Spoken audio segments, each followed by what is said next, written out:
List. तो कहानी की शुरुआत होती है एक लड़की से जो किसी डार्क रूम में बंद है और उसके ऊपर कुछ लोग एक्सपेरिमेंट कर रहे हैं।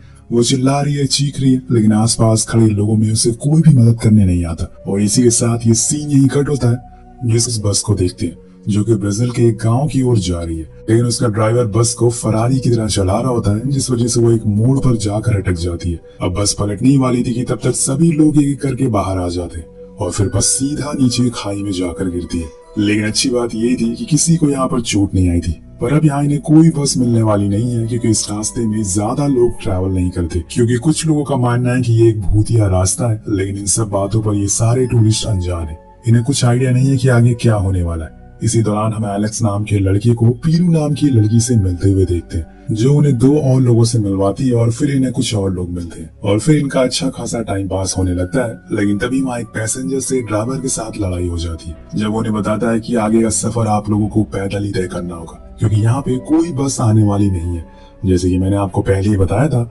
लेकिन उसी दौरान उन्हें दो लड़कियां दिखती हैं जिनके हाथों में नारियल था, यानी कहीं आसपास कहीं पर बीच है। इसलिए वो लोग अब फौरन बीच को ढूंढना शुरू करते हैं। पर बीच तक पहुंचने के लिए उन्हें जंगल के बीच से होकर गुजरना पड़ता है, जो कुछ ही देर बाद उन्हें वो बीच मिल भी जाता है। बीच देखकर सभी लोग पागल हो जाते हैं और बहुत ही एंजॉय करते हैं। अब वो वहीं बने एक बार में जाते हैं, जहाँ पर ये लोग आपस में खूब बातें करते हैं और एक दूसरे के बारे में भी जानते हैं। एलेक्स सभी को बताता है कि वो अमेरिका में स्ट्रीट होल्डर का काम करता है और यहाँ वो अपनी बहन बिया के साथ आया है। उधर दूसरी ओर हम पेरू को एक लड़के से बात करते हुए देखते हैं, जो कि यहाँ का लोकल था। उसका नाम होता है कीकू।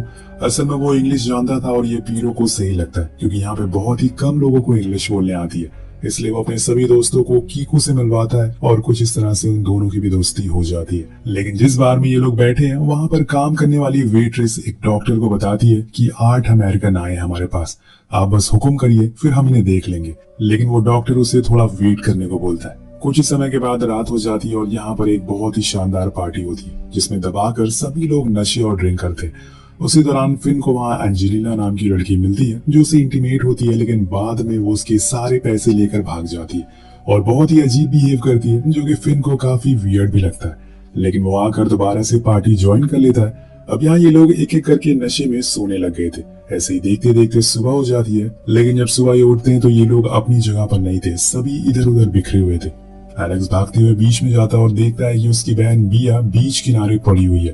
वो उसे उठाता और बताता है कि जरूर कल हमारी ड्रिंक में किसी ने कुछ मिला दिया था। मैंने सभी के सामान बहुत ढूंढने की कोशिश करी, पर वो कहीं भी दिखाई नहीं दे रहा है। यहाँ तक कि हमारा पासपोर्ट भी चोरी हो चुका है। ये सुनकर बिया पूरी तरह से चौंक जाती है और फौरन अपने बचे हुए साथियों को ढूंढना शुरू करती है।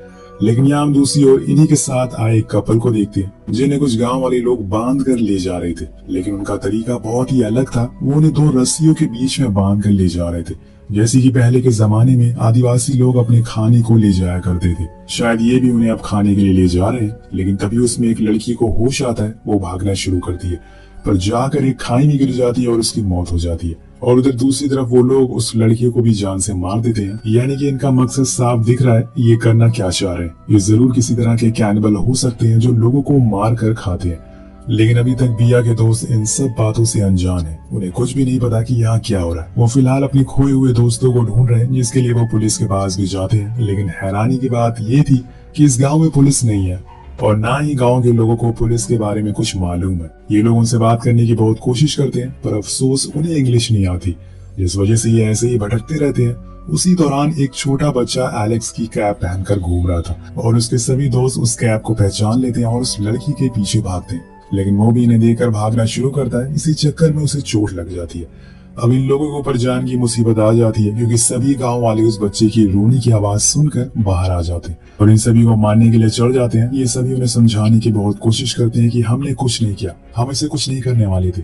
लेकिन उन लोगों को इंग्लिश समझ आती नहीं। पर सही समय पर वहाँ पर कीकू आ जाता है और उन सभी लोकल को समझाता है कि इनका सामान खो गया है और इस वजह से ये परेशान है, उसे ढूंढ रहे हैं। तब जाकर वहाँ का माहौल शांत होता है। सभी लोग कीकू को थैंक यू बोलते हैं। लेकिन यहाँ वो सभी को बताता है कि जिस जगह पर तुम लोग हो वो तुम्हारे लिए सही नहीं है, इसलिए तुम लोग को फौरन यहाँ से निकल जाना चाहिए।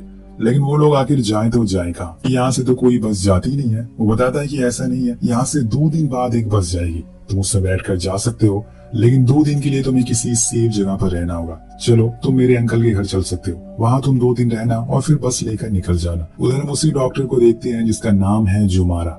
वो यहाँ का लोकल और एक अकेला डॉक्टर है इस गांव का, इसलिए सभी लोग उसकी बहुत रिस्पेक्ट करते हैं। लेकिन उनके पीठ पीछे वो बहुत बड़े बड़े काम करता है। इसी दौरान उसका एक आदमी उसे एलेक्स और उसके साथियों की फोटो दिखाते हुए बताता है कि कीको इन लोगों को हमारे पास लेकर आ रहा है, आपको घबराने की जरूरत नहीं है। यानी कि कीको भी इन लोगों के साथ मिला है, वो उन्हें अंकल के घर नहीं बल्कि इसी डॉक्टर के पास ला रहा है। तभी वहाँ जुमारा का एक आदमी आता है जो उसे बताता है कि जिन 2 टूरिस्ट को हम लेकर आ रहे थे वो दोनों मर चुके हैं। और ये बात जुमारा को पसंद नहीं आती, इसलिए वो उसे कहता है कि अब बस 6 बचे रह गए और इसकी वजह सिर्फ तुम हो। ये बोलकर वो एक स्टिक को उसकी आंख में घुसा देता है और उसकी आंख बाहर निकाल लेता है।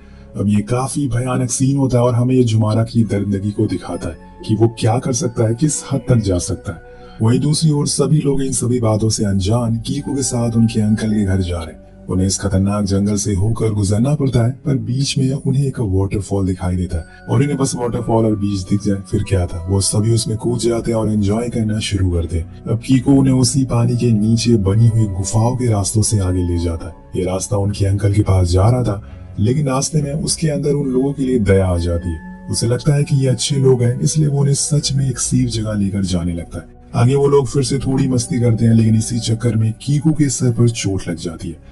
वो बेहोश हो चुका था, इसलिए वो सभी उसे फौरन पानी से बाहर निकालते हैं और उसे होश में लाते हैं। लेकिन उसकी हालत अब ठीक नहीं थी। अब उनके पास उनके अंकल के घर जाने के अलावा कोई और ऑप्शन नहीं था। वो सभी उसे फौरन पास में ही अंकल के घर ले जाते हैं। अब ये इस बात से अनजान है कि उसके अंकल असल में वही जुमारा ही है जो इनकी जान के पीछे पड़ा हुआ है।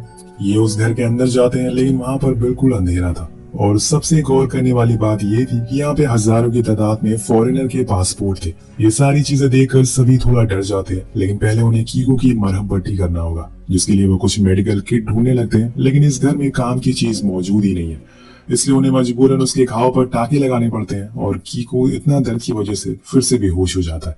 अब यहाँ बी एलेक्स इस घर के बारे में बात करते हैं और क्योंकि उसे यहाँ पर काफी अजीब लग रहा था, लेकिन वो कहता है कि ये जंगल के बीच में है, इसलिए तुम्हें डर लग रहा है। हम कुछ ही देर में यहाँ से निकल जाएंगे, तुम यहाँ दिक्कत मत लो। लेकिन जब इनके निकलने की बारी आती है तो बाहर तेज बारिश होना शुरू हो जाती है। फिर ये डिसाइड करते हैं कि आज रात यहीं रुक जाते हैं और कल सूरज निकलते ही ये निकल जाएंगे। लेकिन इन्हें पता नहीं है कि कल का सूरज ये देख नहीं पाएंगे। रात हो जाती है और सभी सो जाते हैं, पर तभी अचानक से वहां पर एक हेलीकॉप्टर उतरने की आवाज आती है। सभी लोग जाग जाते हैं। कीको फौरन भागते हुए बाहर जाता है और उस हेलीकॉप्टर से जो लोग निकल रहे थे उन्हें अंदर जाने से मना करता है। असल में ये जुमारा और उसके साथ के लोग थे जिन्हें इन लोगों ने यहाँ रुकने की खबर मिल चुकी थी। अब जब जुमारा कीको से कहता है कि तुम्हारा काम हो गया है, तुम जा सकते हो, लेकिन वो मना करता है और इन लोगों को नुकसान ना पहुंचाने के लिए कहता है। और जुमारा अब कहाँ रुकने वाला था, वो उसे धक्का देकर भगा देता है। उसे मजबूरन यहाँ से जाना पड़ता है, लेकिन उसे ज्यादा देखकर सभी लोग घबरा जाते हैं और उन्हें कुछ समझ नहीं आता कि असल में यहाँ सब क्या हो रहा है। तभी जुमारा अपने आदमियों से कहता है कि सभी को बंदी बना लो। उसमें से सबसे पहले बारी थी आमी की। जब उसकी आंख खुलती है तो वो खुद को ऑपरेशन थिएटर में पाती है। उसके पास जुमारा खड़ा था और उसने उसे एनेस्थीसिया लगा दिया था, जिससे कि वो बस सुन और देख पा रही थी। वो जुमारा उसे बताता है कि मैं एक एक करके तुम्हारे बॉडी पार्ट को निकाल लूंगा, पहले तुम्हारी किडनी, फिर तुम्हारे लंग्स और फिर तुम्हारी आंखें और आखिरी में तुम्हारा दिल। बेसिकली जुमारा ऑर्गन निकाल कर स्मगल करता है। अब उसके साइड में फिन भी बंधा हुआ था और वो ये सब बातें सुन रहा था और देख भी रहा था। अब बात करते करते जुमारा एक एक करके उसके पार्ट निकालना शुरू करता है।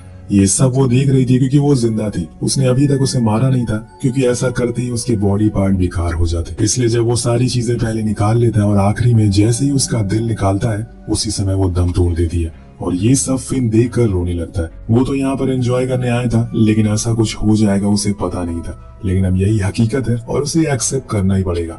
उधर हम एलेक्स और उसके साथियों को देखते हैं जो बाहर कुत्तों के पिंजरे में बंधे हैं। लेकिन उसका साथी जॉन जैसे तैसे करके खुद को छुड़ा लेता है और पहुंच जाता है उसके बाहर। लेकिन इतने में वहां पर डॉक्टर का आदमी आ जाता है और उन्हें मारने लगता है। लेकिन तभी हम कीको को देखते हैं जो वापस आ गया था इन लोगों की जान बचाने के लिए, क्योंकि इन सभी के पीछे उसी की गलती थी।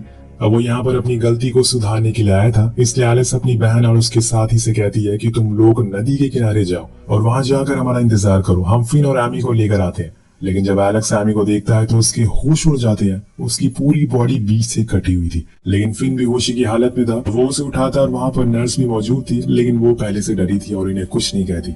अब जाते समय इन तीनों को जुमारा का आदमी देख लेता है। अब यहाँ फिन तो भाग नहीं पाता, इसलिए वो सबसे पहले उसे शूट करता है और फिर उसके साथी को। लेकिन वो एलेक्स को नहीं मार पाता और इसी का फायदा उठाकर वो भाग जाता है। सुबह हो जाती है और हम बचे हुए लोगों को नदी के किनारे देखते हैं फिर कीको उन्हें लेकर उसी गुफा के रास्ते से बाहर जाने लगता है, लेकिन इनकी किस्मत खराब होती है कि तभी वहाँ पर जुमारा और उसके लोग फिर से आ जाते हैं। वो गोली चला देते हैं जो जाकर कीको को लगती है, लेकिन दूसरी गोली एलेक्स के हाथ पर लगती है जिससे वो बच जाता है और फिर वो तीनों भागना शुरू करते हैं। लेकिन अभी इनका सफर बहुत ही लंबा होने वाला है क्योंकि जुमारा के आदमी इनके पीछे पड़ चुके हैं। अब एक आदमी बी के पीछे पड़ जाता है, इसलिए वो अपनी टॉर्च नीचे फेंक देती है जिससे गुफा में अंधेरा हो जाए और वो इन्हें ढूंढ ना पाए। लेकिन उस आदमी के पास भी टॉर्च थी जिसकी मदद से वो उसे ढूंढ लेता है और फिर उस पर एक एरो चलाता है, लेकिन बी उस एरो को उल्टा उसी के गर्दन में घुसा देती है जिससे कि उसका पत्ता साफ हो जाता है। जिसके बाद बी जाकर अपने साथियों से मिल जाती है और फिर तीनों लोग काफी हद तक बाहर आ जाते हैं। लेकिन वहाँ हमें डॉक्टर मिलता है जो इन तीनों को ढूंढ रहा था।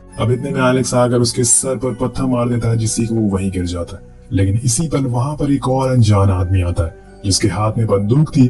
जुमारा उस आदमी से कहता है कि इन सभी को मार दो, जो भी पैसे मिलेंगे मैं वो सब तुम्हें दे दूंगा। लेकिन पीरू बार बार उसे मना करती है, उसे रिक्वेस्ट करती है कि प्लीज हमें जाने दो। हालांकि उसे उसकी भाषा समझ में नहीं आती, लेकिन उसके दिमाग में न जाने क्या आता है। वो उनको ना मारकर बल्कि जुमारा को मार देता है और फिर वहाँ से चला जाता है। वो अनजान आदमी गांव वाला था और वो भी इस डॉक्टर से परेशान हो चुका था और इसीलिए उसने उस डॉक्टर को उड़ा दिया। इसके बाद वो तीनों वहाँ से बाहर आते हैं जहाँ पर उन्हें कुछ बच्चे मिलते हैं जो इन लोगों को देख लेते हैं और अपने घर ले जाते हैं। वहाँ सभी इनकी मरहम पट्टी करते हैं, यानी कि इस गांव के लोग वैसे नहीं है जैसे कि हमें इस कहानी की शुरुआत में दिखाया गया था। बेसिकली यहाँ पे सारी चीजें उल्टी थी। अब कुछ दिनों के बाद इन्हें एक प्राइवेट प्लेन से अपने घर भेजा जाता है।